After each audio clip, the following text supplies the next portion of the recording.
Hey, house guests, welcome to today's Big Brother 25 updates and spoilers. We've got a lot to talk about today. Before we get into it all, our house guests of the day are Jason Morellas and Alan Houston. Thank you both so much for the support. We could not do this without you, and we appreciate it so much. So thank you again. And if you guys want to be house guests of the day, check out our Patreon link in the info box below. It's only $1 for a holla. And I also want to thank yesterday's super chatters because it's another fantastic way to support our channel. Jefferson Tucker, Alex Garza, Shane Wright, Sean Davis, Christine, Wendy Will, Dasha Romero, Jason Brooks, Mary Ellen L, Susie Jill, and Mama G. Thank you all so much for your super chats. Oh my goodness. So we're going to start with some breaking news because I see a lot of people are already talking about it anyway. And how could you not mention this first? Luke has been ejected from the game. He was removed today. There was an incident last night around 1 a.m. I don't know if you guys have actually seen it / heard it yet, but Jared, Heisem, and Corey were chatting in the have not room. Luke comes in and the feeds kind of go off for a few minutes. They were wacky last night, the feeds. There were times where the audio wasn't matching the video. There were times where there was nothing on the video, and then we heard audio. It was all weird all over the place. But at one point, just a minute after he came in, the feeds come back, and we hear Luke say that he was in the cheese room. N-word. But he didn't say N-word. He said the N-word.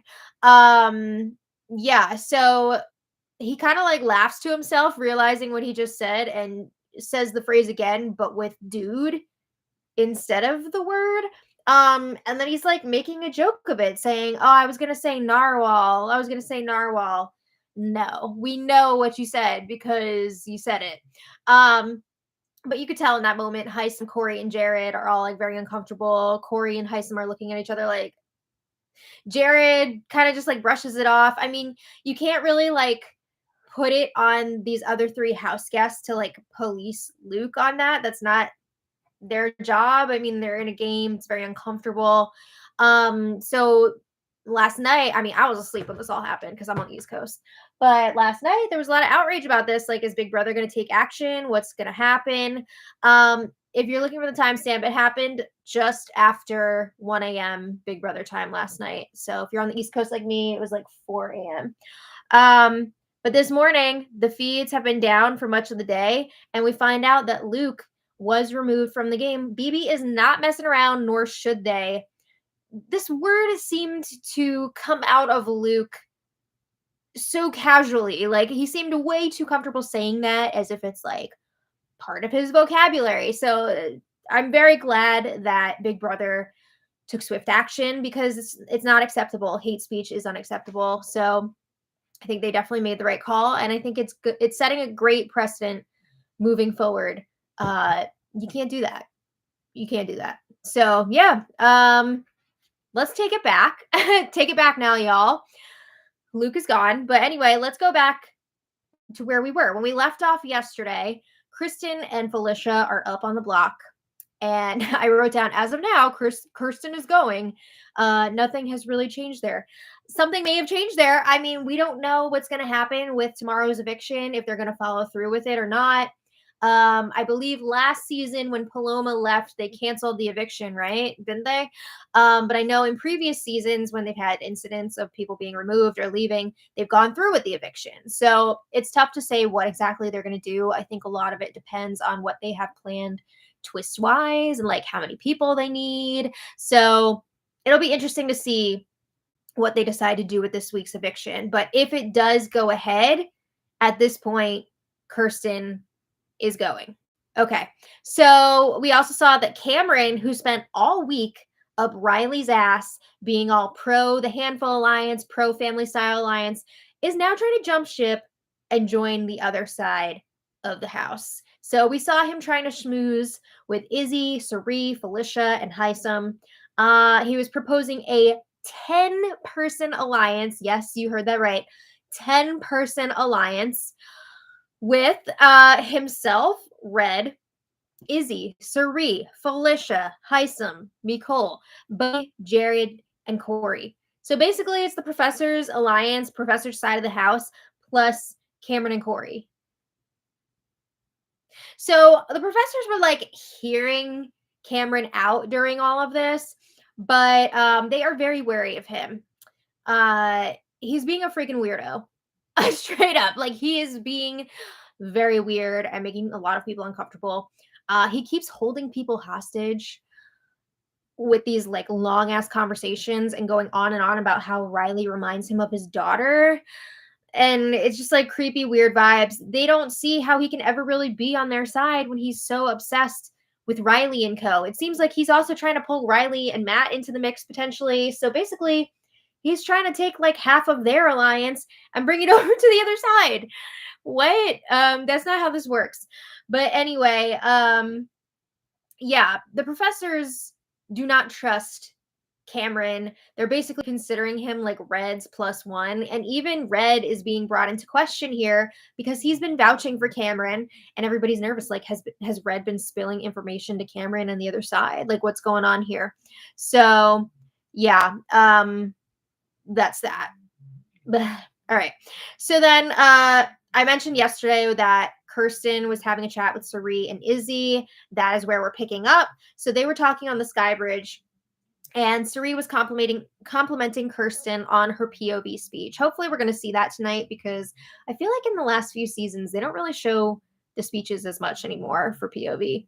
But anyway, Kirsten says she doesn't know how she's supposed to like be in this house, like act in this house. And Sari says, you just have to be yourself. You know, it is not possible unless you're like some professional actor to fake it for 100 days, right? Maybe you could do a week or two, maybe a few weeks, but you got to just be yourself. So Izzy says she thinks that's what the disconnect has been for Kirsten with a lot of people. She's just not like being herself. She doesn't seem genuine to people. So Kirsten's like, okay, well, you know, people were telling me a bunch of different things, like I should be like this or I should be like that. And they're just like, mm.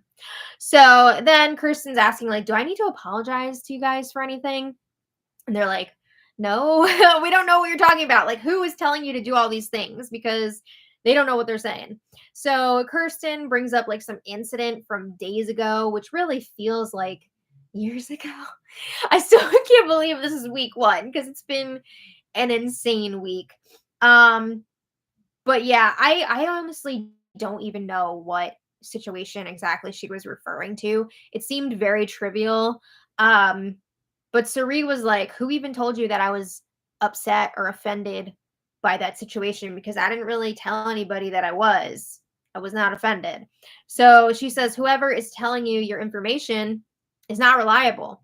So they're like, who is it? Who is it? And Kirsten doesn't want to give up that info, her source. So I don't know who she's talking about. But Sari says, honestly, the only thing that annoyed her was when Kirsten, after the nomination, said that the reason she was in trouble this week was because she was spending too much time in the comics room and with that group of people. And I do remember Sari checking her about that and being like, no, that's not why you're up on the block and in trouble.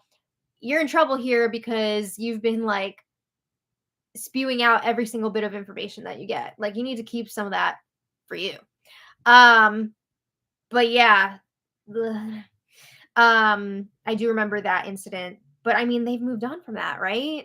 So Sari and Izzy say, Kirsten, your delivery is just off sometimes. Sari feels like Kirsten could speak to her with more respect, not like because she's some survivor legend, but because she is Kirsten's elder. And Sari's like, you wouldn't talk to Felicia or one of your aunties like that. And Felicia is only 10 years older than Sari.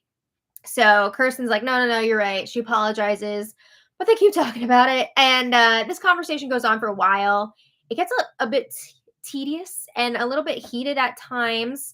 At one point, they don't even remember what they're talking about. They're all laughing about it. Like, what were we even arguing about? But it seems like this boils down to multiple little miscommunications and like Sari feeling like Kirsten was kind of disrespecting her. So in the end, they say that they're good. They hug it out. And then they kind of like get into it more. I don't know. But after they're like, you know what? Let's just leave it where it is. We're fine. We're good. Cerise says they're more than good. Kirsten's like a daughter to her, and Kirsten says she feels better now. Okay, cool. Meanwhile, Jared is having a long ass conversation with Riley in the HOH room, and Jared is putting in the work here. So Riley says uh, she thinks that Izzy and Heisem feel like their group excluded them. She says Heisem and Izzy think that it's us versus them. I mean, that's what happens when you immediately form an 8-person alliance, don't like make any attempt to keep it a secret, and hang out with those people all day and night. I think Riley did not expect the other side of the house to figure out said alliance and make their own alliance to combat it. And that's why she's freaking out, right? She thought that she was just going to have her group of 8. They were going to pick people off one by one each week. And that would be that. But now she's seeing some opposition to that. She feels like her side might be a little shaky. So she's freaking out. She's spiraling.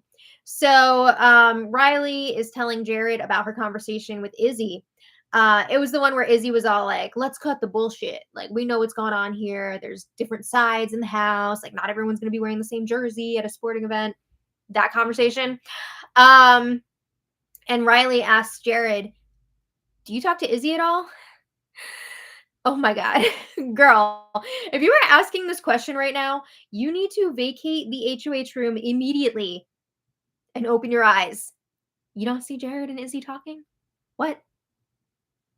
But yeah, she's been spending way too much time in that HOH room this week. So Jared's like, oh, I mean, I'm starting to talk to Izzy.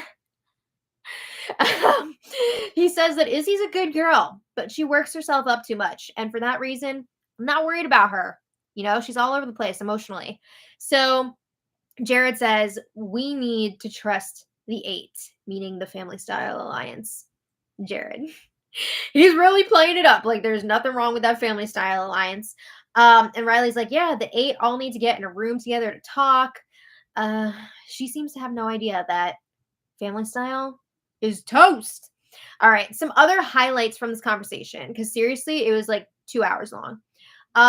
Jared is claiming that he rarely hears Riley's name come up as a target. The lie detector test determined that was a lie. Riley is pushing to him that Heisem and Izzy are a 2-headed snake. They are running the show on the other side, and they should be the targets moving forward. So Jared is trying to downplay Izzy's threat level here, right? He's trying to look out for her, and he's like, I don't think Izzy really has any pull on the other side. She's kind of like the little sister to Heisem. You know, I don't think she's going to be able to really do anything over there. And at the same time, Jared is also playing up Heisem's threat level. I don't think he wants Heisem to leave, but if it was between Heisem or Izzy, you know he wants to keep Izzy. He's much closer to her. So Jared says Heisem can win competitions. He's proved that.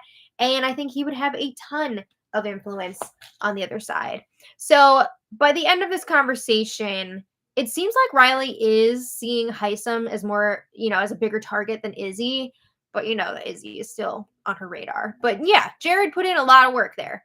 So after Jared checks in with Sari and Izzy, and Jared's like, all right, you already know this, but I just want to remind you, be careful with Cameron.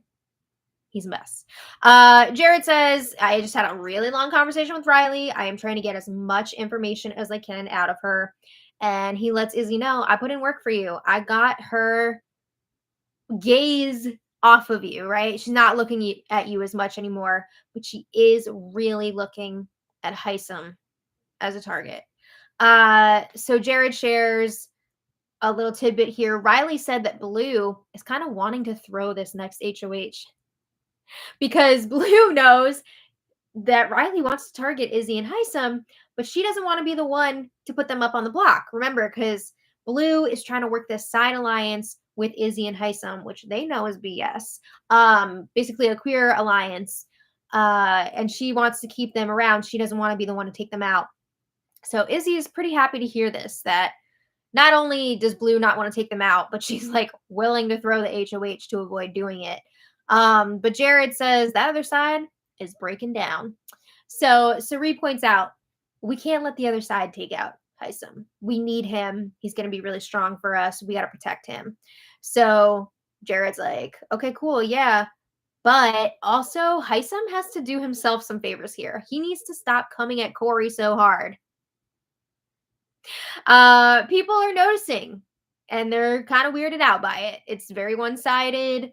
Uh, Hisam is throwing a lot of heat Corey's way. I think he's eased up a little bit, but it's still a lot. Anyway, so then Jag and Riley have a game chat in the HOH room. And Riley is saying, I want Hisam out of the house.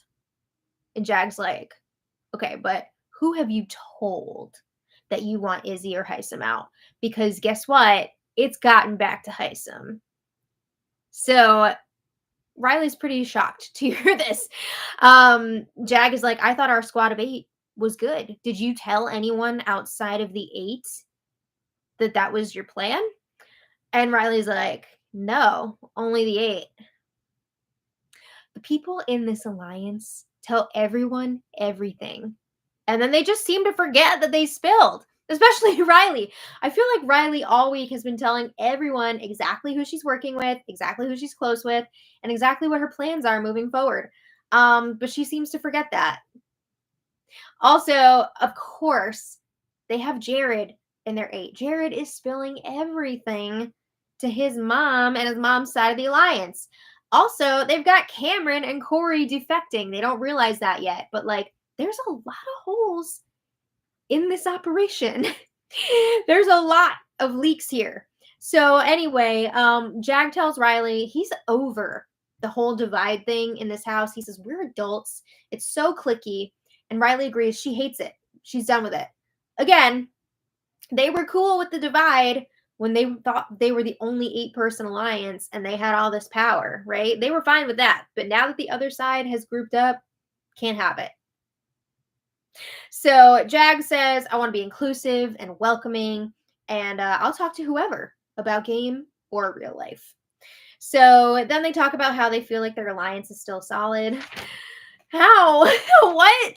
So Jag says, I'm not stupid. Obviously, I know that Cameron is kind of playing both sides. He's got, friends on the other side. He's really close with Red. I don't think he realizes just how far Cameron has gone in trying to distance himself from their side.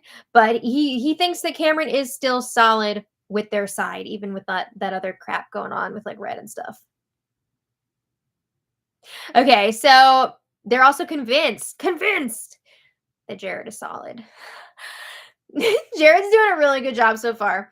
Okay, so anyway, Jag says maybe someone just like overheard them talking about their targets, or it was like a scare tactic of like Hisam telling Blue, like, I think I'm being targeted, just so like maybe he could get some confirmation. Like maybe he was just guessing. No. Okay, so Riley is like, all right, honestly, I feel like, yes, we did jump the gun with our 8, and I'm fully aware of that. She's really upset because she feels like she's being stereotyped now as like a mean girl. She says that's not who she is. She doesn't leave people out. And Jag says, I don't think anyone is bringing your character into it. I haven't heard that from anyone. Just relax. And then Riley's like, no, I'm upset. And then Riley says, however, she does want Izzy and Hisam out next. She does not feel comfortable around them, but she's worried that aside from herself, other people are scared to take that shot. And I mean, you hear immediately from Jag, he wants Luke or Izzy out, not Hisam. It seems like Jag is kind of trying to get something going with Hisam and Blue, but that's like a whole other thing. But Riley is like, you do realize if someone from our group doesn't win HOH, I'm going to be in a lot of trouble. Riley feels like she is the number one target on their side. And I mean, like, yeah, for some people, she's definitely number one. So she's not wrong there, but she is freaking out for sure. So Riley spent much of the rest of the day and night in tears. Oh my God. It was exhausting. I'm sorry, but the tears, it's a lot. It's a lot from the current HOH who had one of the easiest HOH reigns in Big Brother history. She didn't even have to actually nominate anyone, right? She took 2 people off of the block who were already nominated because of competition.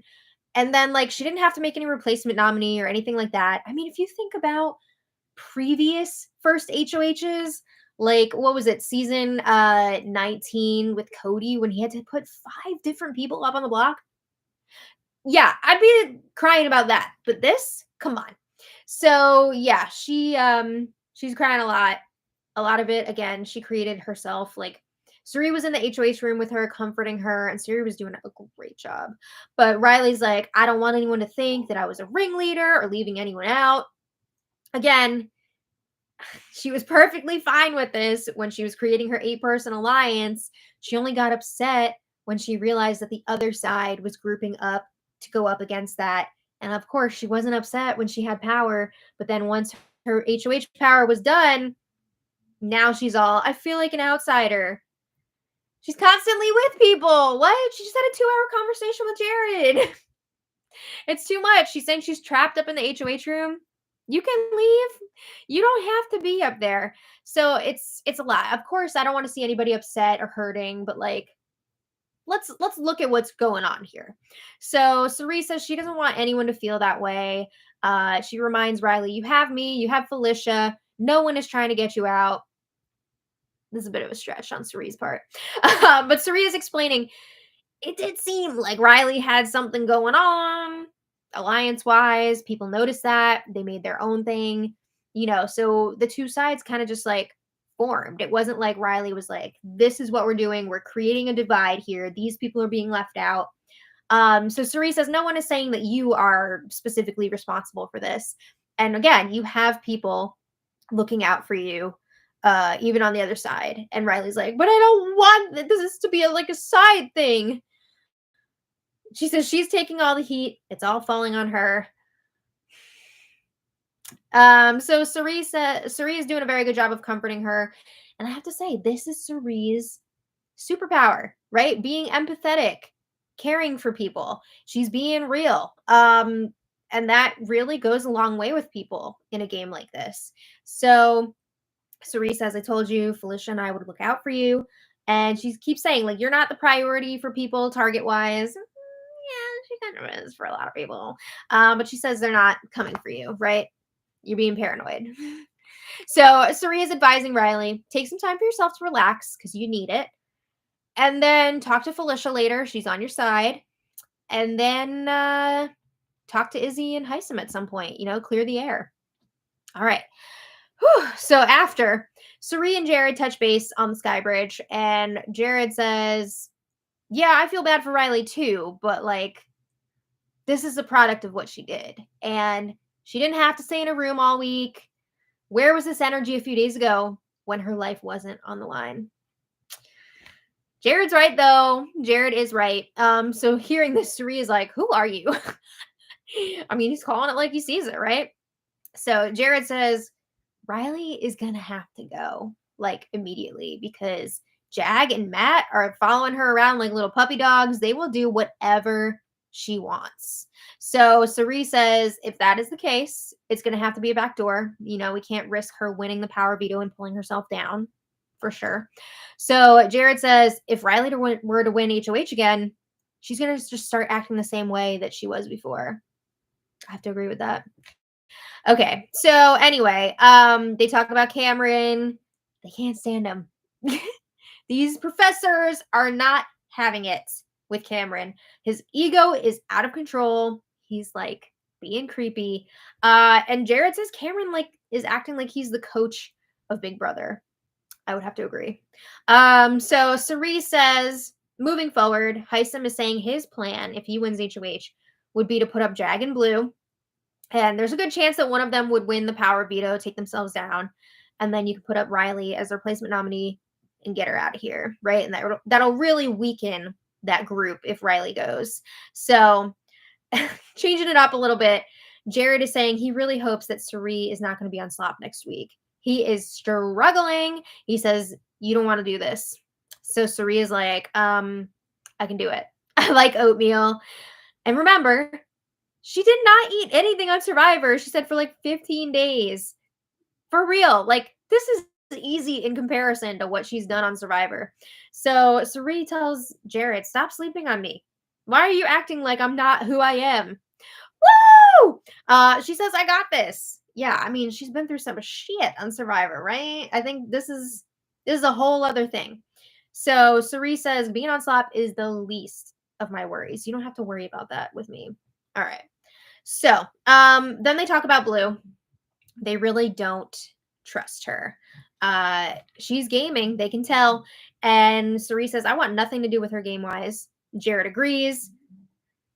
And then Jared goes and like hangs out with Blue for a long time. And it felt like really flirty between the two of them. Okay, I don't know if anything's gonna happen there, but okay. So then the house guests took a break from the chaos for a bit to play some games together in the living room. Riley was not partaking in the games. For part of it, she was in the diary room, but then even after she came out, she was like, I can't do this. So she went back up to the HOH room to cry some more. This time, Cameron is with her. Yay. Oh boy. I have to say, Cameron, in my eyes, is like a Grima worm tongue for Riley. It seems like he's making it worse. It's almost like he wants Riley to be upset so like he can be the one to comfort her. Like it's a very strange dynamic and I don't like it. So Riley is saying here more of what she was saying to Cerie. I didn't want to split the house into sides. This is not who I am, etc., etc. And yeah, Riley's saying she doesn't want to be downstairs right now because she feels like she is public enemy number one. So Cameron is like, yeah, it was an awful week. What? How was it an awful week? Especially for you when you just like hung out in the HOH room all freaking week. But this is what I'm talking about. He makes it seem like Riley had like the most disastrous HOH of all time. Do I think she made a lot of stupid moves? Yes. But like, who is he to be saying like it was an awful week? But then Cameron's like, there was a mood of freshness, openness, warmth, generosity, and kindness in the house. It feels like everyone is attempting to hit a reset button. And he's like, the subtext here is like, you screwed up so bad, you made this terrible for everyone, but now I'm making it better. What? Also, this is sounding very culty. It's also reminding me of the SNL sketches with Colleen Rafferty, where like her and two other people are abducted by aliens and they're talking about their experience. Cameron is one of the not Colleen people who's just like, oh, I was abducted. I was bathed in a warm sunlight. You know what I mean? Like it's just very weird vibes coming from Cameron. Cameron says we were living in a comfortable bubble of a friendship before. We weren't trying to ostracize anyone.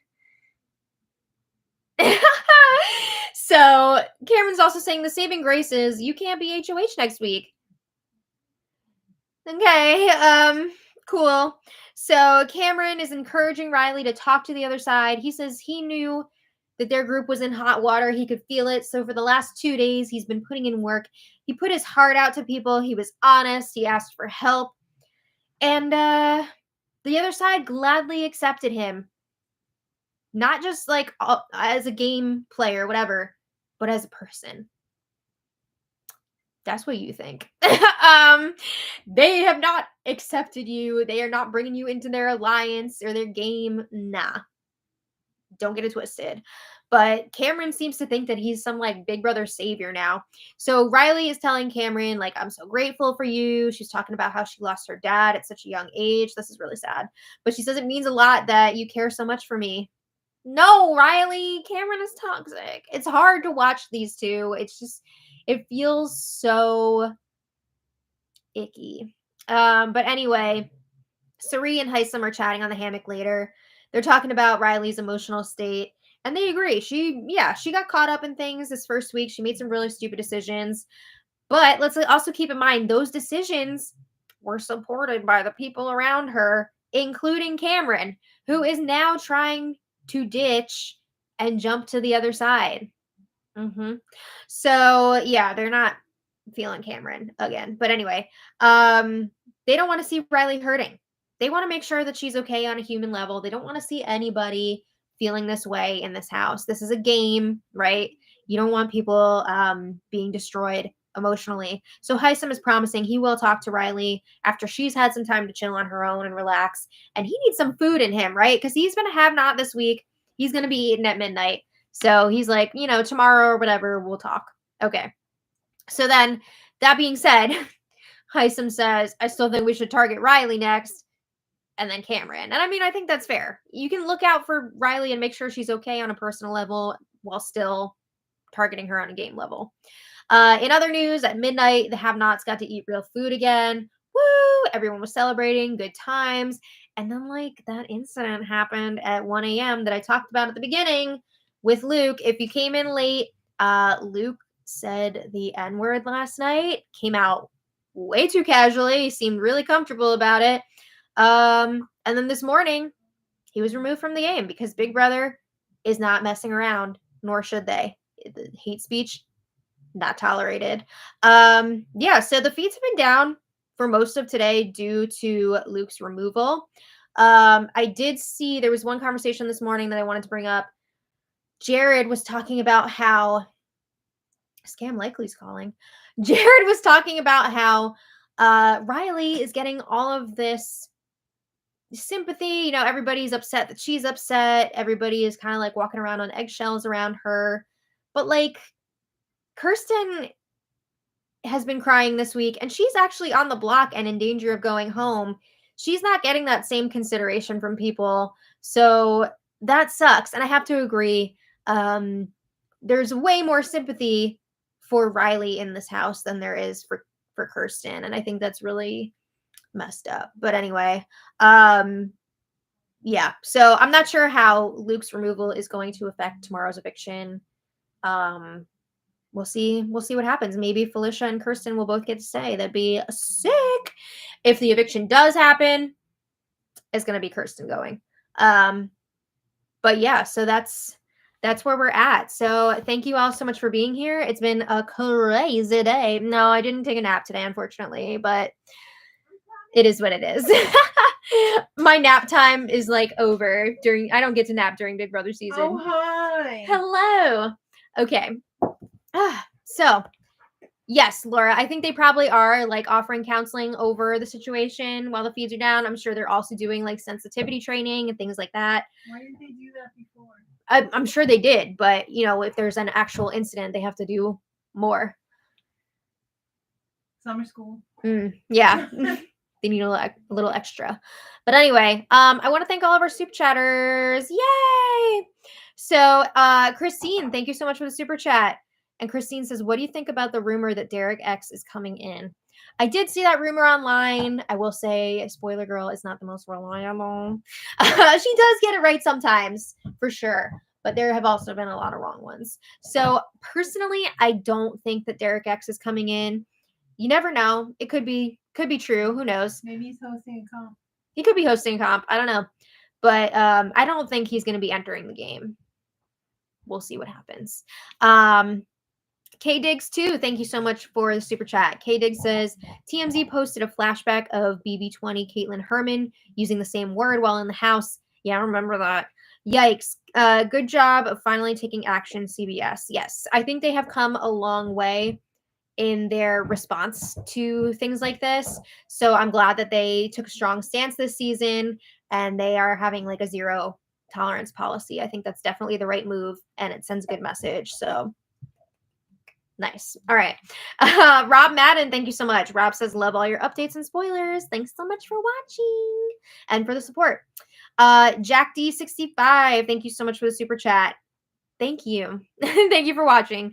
Mary Ellen L, thank you so much as always. Diane Schaefer, thank you so much. I believe this is Diane's our super chat. I think I saw that pop up. Thank you. We really, really appreciate it. Thank you. Yes. And Susie Jill, thank you so much for the super chat. All right. So that's where we're at. We'll see how this affects the game. I don't know. I don't know when the feeds are coming back. Could be tonight. Could be tomorrow. We'll be along for the ride. So we'll see you tomorrow either way. And until then, or we'll see you tonight for the recap. Yeah. And then we'll see you tomorrow. So if they choose to watch, if they dare. Please watch. Okay. Until next time, much love. Bye, everybody. Bye. Bye.